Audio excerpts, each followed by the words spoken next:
Welcome to Study Blog YouTube channel पर आप सभी का स्वागत है।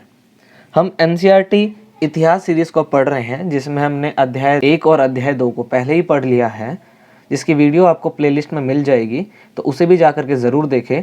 और आज जो हम पढ़ने जा रहे हैं वो है अध्याय 3, कृषक एवं पशुपालन। तो चलिए इसे पढ़ते हैं और समझते हैं कि इस अध्याय में क्या बताया गया है अतीत के बारे में। तो चलिए शुरू करते हैं इस अध्याय को पढ़ना और जानते हैं अतीत के बारे में कुछ और दिलचस्प बातें। नवपाषाण काल उस पूर्व धातु चरण संस्कृति का सूचक है जब यहाँ रहने वाले लोगों ने अनाज उगाकर और पशुओं को पालतू बनाकर भोजन की पूर्ति की व्यवस्था कर ली थी और एक स्थान पर स्थायी जीवन बिताना आरंभ कर दिया है। हम इसमें बात करेंगे नवपाषाण काल की, जिसका जो टाइम था न्यूलिथिक पीरियड, जिसका टाइम था 10,000 साल से लेकर के उसके बाद का समय। वो धातु चरण संस्कृति यानी कि उसमें मेटल का यूज़ होने लग गया था। हमने पढ़ा था इसके बारे में पिछले अध्याय में।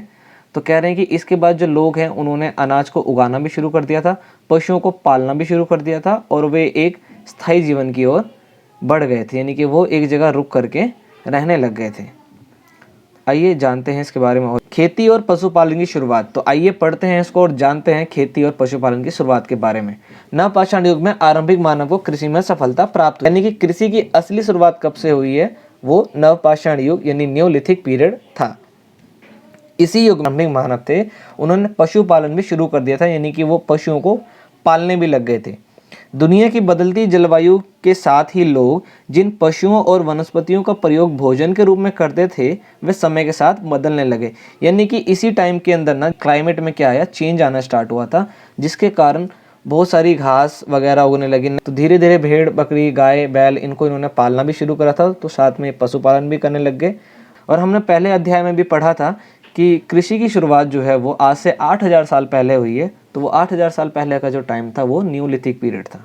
आगे देखते हैं आगे क्या लिखा है। नवपाषाण काल में कृषि से संबंधित कुछ मूलभूत क्रियाओं की जानकारी लोगों को हुई, जैसे खाने योग्य वनस्पतियों, बीजों, उनमें पौधा निकलना आदि। यानी कि इन्होंने बात करी कि हमें पता कैसे चला कृषि के बारे में, तो जो उस वक्त जो वनस्पति वगैरह जो थी, यानी जो पेड़ पौधे थे वो चेंज होने लगे, बीजों को इन्होंने स्टोर करना शुरू कर दिया था आगे दोबारा रोपण के लिए। उनका अंकुरण यानी बीज में से पौधा को निकलना, इन सब चीज़ों को देख करके इन्हें पता लगा कि क्लाइमेट में चेंज हुआ था। इस तरह इस काल में लोगों ने पौधों की देखभाल करना भी शुरू कर दिया था। सबसे पहले जिस जंगली जानवर को पालतू बनाया गया वह जानवर था कुत्ता। यानी कि सबसे पहले किस जानवर को पालतू बनाया गया, तो वो था कुत्ता, यानी कि जंगली कुत्ता, क्योंकि उस वक्त तो वो जंगली था, पालतू तो हुआ नहीं था। धीरे धीरे लोग भेड़ बकरी गाय और सूअर जैसे जानवर को अपने घर के नज़दीक आने को उत्साहित करने लगे। यानी कि इन्होंने क्या करा ना, धीरे धीरे इसके बाद कुत्ते के बाद इन्होंने भेड़ बकरी गाय, क्योंकि क्लाइमेट में चेंज हुआ तो घास वगैरह बहुत सारी उगी, अलग अलग वनस्पतियाँ आई हैं, तो इनको खाने वाले जीव जंतु भी आएंगे, जैसे कि भेड़ बकरी गाय, तो इन्होंने उसको भी पालना शुरू करा। ऐसे जानवर अधिकतर घास खाते थे तथा झुंड में रहते थे और इन्हीं को इन्होंने पालना भी शुरू करा, क्योंकि ये आमतौर पर अहिंसक भी होते हैं। फिर आगे है बसने की प्रक्रिया। अभी हमने पढ़ा कि खेती की शुरुआत जो है वो कैसे हुई, पशुपालन की शुरुआत कैसे हुई। जब खेती और पशुपालन करेंगे लोग तो उनको एक जगह ठहरना पड़ेगा, तो इसी चैप्टर में आगे है बसने की प्रक्रिया। जब लोग कृषि करेंगे पशुपालन करेंगे तो जाहिर सी बात है उनको एक जगह रुकना पड़ेगा। जब वो रुकेंगे तो वो क्या करेंगे, कहीं ना कहीं पर बसना शुरू करेंगे। बसने की प्रक्रिया का नाम लोगों द्वारा पौधे उगाने तथा जानवरों की देखभाल करने के आधार पर दिया गया है। यहीं पर ये पौधे उगाते हैं या जानवर रखते हैं तो उनकी देखभाल करेंगे, और देखभाल करने के लिए इनको रुकना पड़ेगा एक जगह पर, जिसको क्या बोलते हैं हम, बसने की प्रक्रिया। क्योंकि ये शुरुआत थी इसीलिए इसको बसने की प्रक्रिया बोला जाता है।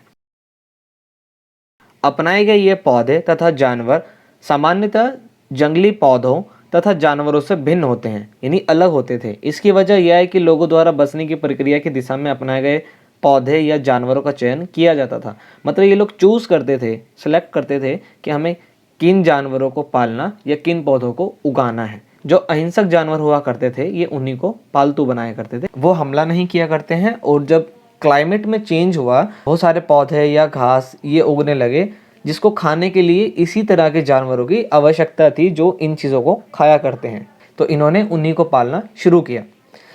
आगे लिखा हुआ है बसने की प्रक्रिया पूरी दुनिया में धीरे धीरे चलती रही, यानी कि पूरे ही दुनिया के अंदर ये धीरे धीरे चली है। यह करीब 12,000 साल पहले शुरू हुई, यानी कि मध्यकाल के आसपास ये शुरू हुई है। वास्तव में आज हम जो भोजन करते हैं वह इसी बसने की प्रक्रिया की वजह से है। यानी हम लोग भोजन कर पा रहे हैं, मतलब हम उन चीज़ों को बार बार उगा पा रहे हैं, उपजा रहे हैं हम बीजों को, तो वो इन्हीं की वजह से, क्योंकि अगर ये लोग बसते नहीं तो हमारे को भी चीज़ें नहीं पता होती। कृषि के लिए अपनाई गई सबसे प्राचीन फसलों में गेहूं तथा जौ आते हैं। अध्याय 1 में हमने इनके बारे में पढ़ा था। उत्तर पश्चिम के सुलेमान और किरथर पहाड़ियों पर गेहूं तथा जौ जैसी फसलों को उपजाया गया था। तो कृषि में सबसे पहले किन फसलों को उपजाया गया, तो वो थे गेहूं तथा जौ। उत्तर पूर्व में गारो और मध्य में विंध्य पहाड़ियाँ, जहाँ पर चावल को उपजाया गया था। और ये आज से 8,000 साल पहले कृषि की शुरुआत हुई थी।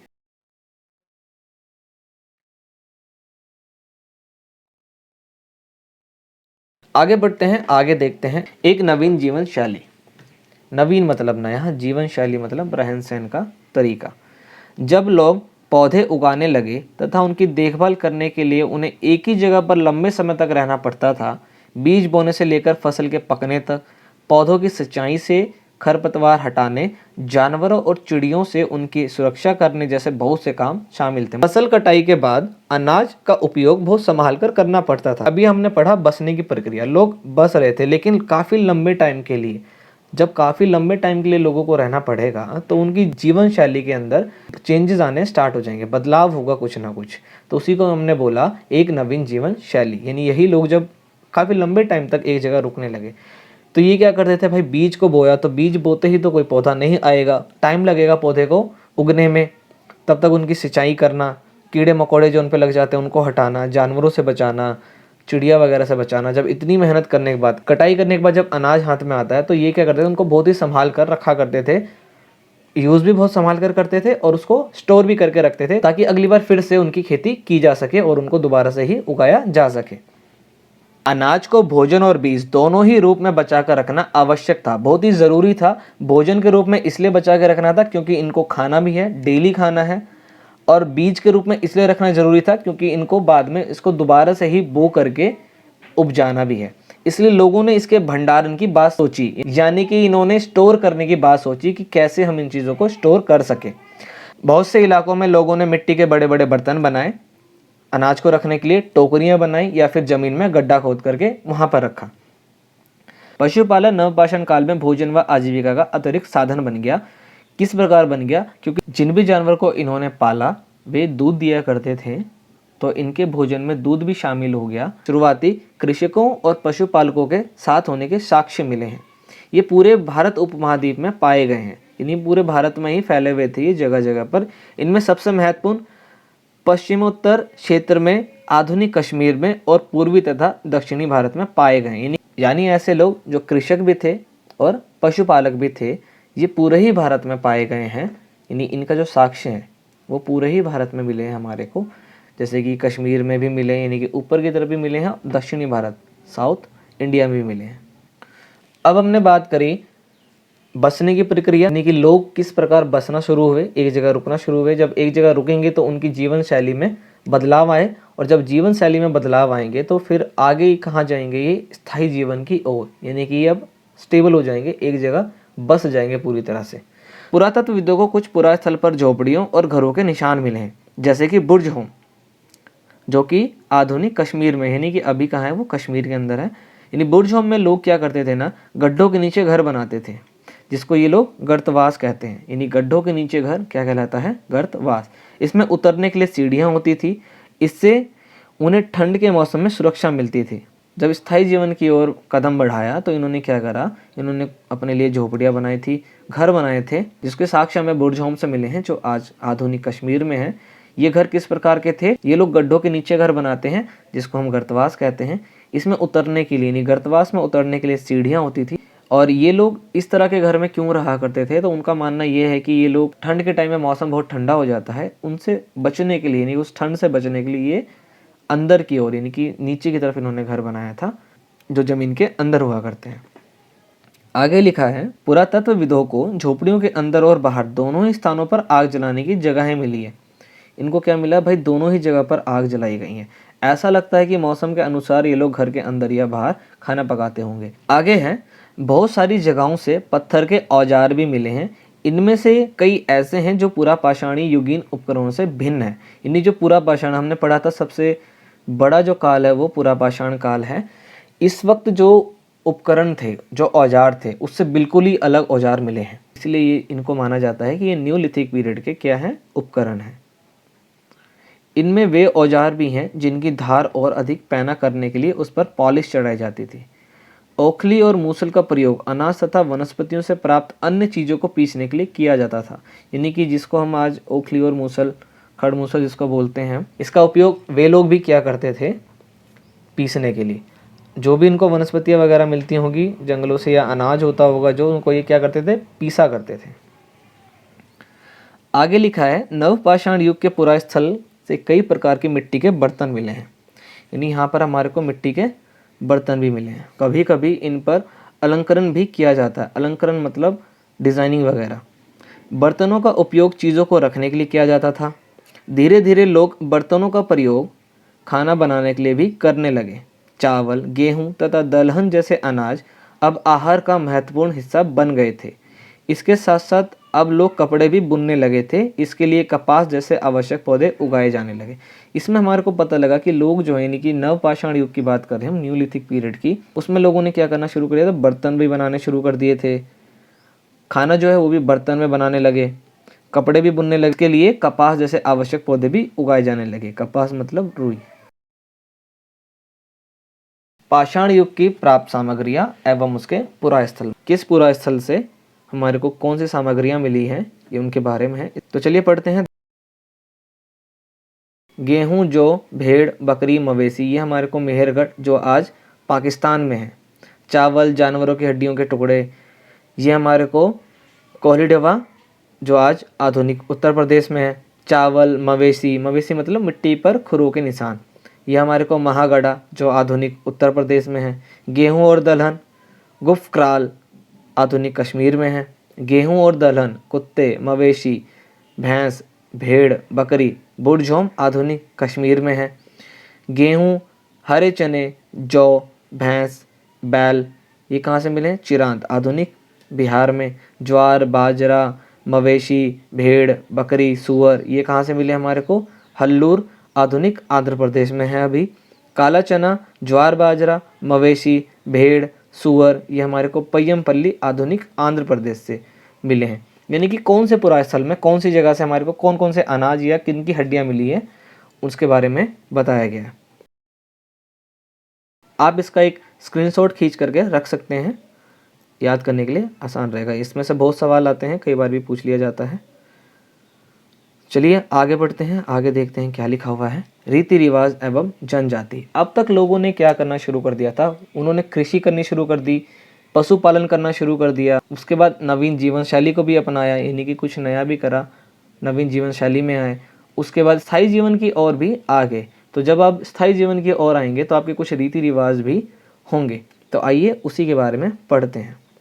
पुरातत्वविदों ने जनजाति शब्द का प्रयोग प्रायः पशुपालक समूह के लोगों के लिए किया था। यानी जो लोग पशु पालते थे, यानी जानवरों को पाला करते थे, ये लोग उनको क्या कहते हैं, तो जनजाति कह के बुलाते थे। आगे है, विद्वान के अनुसार ये सदस्य ऐसे रीति रिवाज यानी कस्टम्स को मानते थे जो कि पहले से ही प्रचलित थे। जनजाति के सदस्य शिकार, भोजन संग्रह, खेती, पशुपालन और मछली पालन जैसे व्यवसाय अपनाते थे एवं खेती से संबंधित सभी कार्य जैसे कि बीज बोना, पौधों की देखभाल करना, फसल कटाई आदि करते थे। इन्हीं जनजाति कौन थे, तो जो पशुओं को पाला करते थे वो जनजाति कहलाते हैं। वे लोग क्या करते हैं, तो ये लोग शिकार वगैरह, पशुपालन, मछली पालन जैसे व्यवसाय यानी यही काम किया करते हैं। खेती से रिलेटेड और भी काम जैसे बीजों को बोना, पौधों की देखभाल करना आदि काम भी ये लोग करते हैं। जनजातियों यानी ट्राइब्स की सांस्कृतिक परंपराएं बहुत समृद्ध तथा विशिष्ट होती थीं। उनके अपने देवी देवता होते थे। ये लोग नाच, गाना और घरों की सजावट जैसे कार्य को भी अपनी जीवन शैली का अहम हिस्सा मानते थे। यानी इन लोगों के बारे में बताया जा रहा है कि इनकी जो संस्कृति परंपरा है, ट्रेडिशनल जो भी थे वो इनके अपने हुआ करते थे और बहुत ही रोचक यानी अलग हुआ करते थे आम तौर पे। जैसे कि इनके अपने देवी देवता होते थे, ये लोग नाचना गाना घरों को सजाना ऐसे काम करते थे। जनजाति के लोगों में गरीब और अमीर के बीच कोई अंतर नहीं होता था, मतलब इनमें गरीबी या अमीरी कुछ नहीं होता था। इसलिए जनजातीय समाज अन्य समाजों से भिन्न होते थे, यानी बिल्कुल ही अलग है। आप खुद देखिए, हर समाज में आपको एक अमीर गरीब तो कोई किसी परंपरा का कोई किसी परंपरा का मिलेगा, लेकिन इनमें सभी एक ही परंपरा को मानते थे। और दूसरा, इनमें ना ही कोई गरीब है ना ही कोई अमीर है। इसलिए इस जनजातियों को ना समाज से बहुत ही अलग माना जाता है। चलिए आगे पढ़ते हैं और देखते हैं आगे क्या लिखा है। तो भारतीय उपमहाद्वीप में स्थित महत्वपूर्ण नवपाषाण स्थल, यानी इंडिया में न्यूलिथिक पीरियड टाइम के जो प्लेसेस हैं उसके बारे में है। तो पहला है मेहरगढ़। मेहरगढ़ ईरान जाने वाले सबसे महत्वपूर्ण रास्ते बोलन दर्रे के पास एक हरा भरा स्थल है। दो पहाड़ियों के बीच में जाने के रास्ते को हम बोलते हैं दर्रा। तो कौन से दर्रे के पास है ये? तो ये है वो बोलन दर्रे के पास। यहाँ के स्त्री पुरुषों ने इस स्थान पर सबसे पहले जौ, गेहूं उगाना और भेड़ बकरी पालना सीखा था। ईरान जाने के लिए सबसे महत्वपूर्ण जो रास्ता था वो था बोलन दर्रा। उसके आसपास बहुत ही हरा भरा जो स्थल था उसको हम मेहरगढ़ बोलते हैं, जो इंडिया के अंदर है। यहाँ पर सबसे पहले लोगों ने जौ, गेहूं को उगाया था और भेड़ बकरी को पाला था। आगे लिखा है, यहाँ से खुदाई में जानवरों की हड्डियाँ मिली है, जिनमें हिरन तथा सूअर जैसे जंगली जानवरों की हड्डियाँ भी शामिल है। उपरोक्त के अलावा चौकोर तथा आयतकार घरों के अवशेष भी मिले हैं, यानी कि यहाँ के घर कैसे होते थे? चौकोर या फिर आयत, यानी रेक्टेंगल शेप में होते थे या फिर स्क्वायर के शेप में होते थे। यहाँ से प्राप्त कब्रों में से एक कब्र में एक मृतक के साथ एक बकरी को भी दफनाया गया था। मेहरगढ़ में जीवन मृत्यु ये टॉपिक है एनसीईआरटी की किताब क्लास 6 के अंदर, जिसमें बताया गया कि मेहरगढ़ में क्या होता था ना, कि यहाँ के जब कोई व्यक्ति मरता था तो उसके साथ जो है एक बकरी को भी दफना दिया जाता था। इन लोगों का मानना ये था कि इनको परलोक में भी ना भोजन की जरूरत पड़ेगी, तो ये वहाँ पर काम आ जाएगी। आगे देखते हैं, आगे दूसरे कौन सी जगह है, वो है दार्जिलिंग हेडिंग। उत्तर पूर्व में असम के चित्तग्राम क्षेत्र में यह स्थल प्राप्त हुआ है। तो ये कहाँ पर है? ये तो असम के अंदर है, असम में नॉर्थ ईस्ट साइड में। यहाँ से खरल और मूसल जैसे पत्थरों के उपकरण मिले हैं, साथ ही यहाँ से जटाइट पत्थर भी मिला है। इनका मानना है कि जो जटाइट पत्थर है ये चीन से बह करके आ गया होगा। इसके अतिरिक्त इस पूरा स्थल से काष्ठसम यानी अति प्राचीन लकड़ी जो सख्त होकर पत्थर बन गई है, यानी ऐसी लकड़ी जो बहुत ही पुरानी है और इतनी हार्ड हो गई है कि अब वो पत्थर बन गई है, इसके भी औजार और बर्तन मिले हैं। कहाँ से मिले हैं? तो दार्जिलिंग हेडिंग से। दार्जिलिंग हेडिंग से हमारे को क्या मिला है? तो जेटाइट पत्थर हमारे को दार्जिलिंग हेडिंग से मिला है। और यहाँ पर किस प्रकार के औजार या बर्तन मिले हैं? बहुत ही पुरानी लकड़ी जो सख्त हो चुकी है पत्थर की तरह एकदम, उसके औजार और बर्तन भी मिले हैं। अगला जो स्थल है वो है कोल्डिवा। कोल्डिवा महागढ़ा इलाहाबाद जिले में बेलन नदी के खेती तट पर स्थित अन्य महत्वपूर्ण नवपाषाण स्थल है। कोल्डिवा से धान की खेती के प्राचीनतम प्रमाण मिले। इसका मतलब यहाँ पर जो है धान की खेती शुरू हो गई थी। आगे है चिरांद। चिरांद मध्य गंगा घाटी में स्थित महत्वपूर्ण नवपाषाण स्थल है। यह स्थल बिहार में है। यहाँ से पॉलिशदार पत्थर, कुल्हाड़ी, हथौड़े के साथ ही हड्डी व सींग से बने उपकरण भी मिले। यहाँ पर बहुत सारे औजार वगैरह मिले हैं जो पॉलिशदार पत्थर, यानी कि ऐसे पत्थर मिले हैं जिसपे पॉलिश चढ़ाई गई है ताकि वो नुकीली हो सके। कुल्हाड़ी मिली है हमारे को, हथौड़े मिले हैं, हड्डी व सींग से बने हुए उपकरण भी मिले हैं। तो ये वो महत्वपूर्ण नवपाषाण स्थल है जो भारत के अंदर है, जैसे कि मेहरगढ़, दार्जिलिंग हेडिंग, कोल्डिवा, महागढ़ा और चिरांद। तो हमने इस चैप्टर के अंदर कृषक और पशुपालक के बारे में पढ़ा, उनके खेती और पशुपालन की शुरुआत, उसके बाद बसने की प्रक्रिया, नवीन जीवन शैली, स्थायी जीवन की और कुछ नवपाषाणिक स्थल के बारे में भी पढ़ा। तो आशा करता हूँ आपको वीडियो बहुत अच्छी लगी होगी। वीडियो अच्छी लगी है तो इसे लाइक करें, नीचे कमेंट करें, शेयर करें अपने दोस्तों के साथ। जो स्कूल में पढ़ रहे हैं उनको भी शेयर करें, जो टीचिंग वगैरह की तैयारी कर रहे हैं, सीटेट किसी टेट की तैयारी कर रहे हैं उनको भी शेयर करें, जिनको जनरल नॉलेज चाहिए उनको भी शेयर करें। और चैनल पर नया है तो रेड बटन को सब्सक्राइब करके बेल आइकन को ऑन करें। इस चैप्टर की पीडीएफ के लिए आप हमारे टेलीग्राम चैनल पर जुड़ सकते हैं जिसका नाम है स्टडी ब्लॉग। नीचे दिए गए इन 2 QR कोड को स्कैन करके आप हमारे यूट्यूब चैनल और टेलीग्राम चैनल पर भी डायरेक्ट आ सकते हैं। तो मिलते हैं अगली वीडियो में। Have a good day.